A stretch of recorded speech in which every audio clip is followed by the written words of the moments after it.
ചിരിഞ്ഞിട്ട് നീങ്ങടാ ഇങ്ങോട്ട്. എന്തിനാ എന്ത് അടുക്കള ജോലിയൊന്നുമില്ലേ?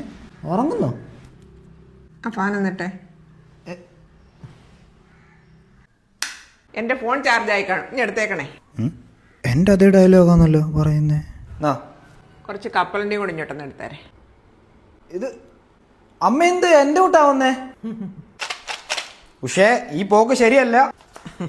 ഒരു മടിച്ചാവാനുള്ള എല്ലാ ലക്ഷണങ്ങളും ഞാൻ ഇപ്പൊ കാണുന്നുണ്ട്. ഇത് തന്നെയല്ലേ ഞാൻ ഇത്രയും നാളെ നിന്നോടും ചോദിച്ചോണ്ടിരുന്നത്. കഴിക്കാനായില്ലയോ? പിന്നെ ഞാൻ അങ്ങോട്ട് അപ്പൊ കഴിക്കാനൊന്നും ആയില്ലയോ? പക്ഷേ എന്റെ കൂട്ടായിട്ട് എന്തോ ഉദ്ദേശം? ഈ വീട്ടിൽ ഒരാൾ മാത്രം മതി ഇങ്ങനെ കേട്ടല്ലോ. വേണ്ട, ഇനി നമുക്ക് കുറച്ച് നാളെ ഉൾട്ടയാവാം. എന്റെ കൂട്ട് നീയും നിന്റെ കൂട്ട് ഞാനും. അതെന്തൊരു വർത്താനം? പെട്ടെന്ന് ഞാൻ പട്ടിണിയാവോ? ഓടാ പോയി വേലേ പാടാ പൈത്യക്കാരാ. വിശക്കുകയും ചെയ്യുന്നല്ലോ. ഇത് പെട്ടെന്ന് ഇങ്ങനെ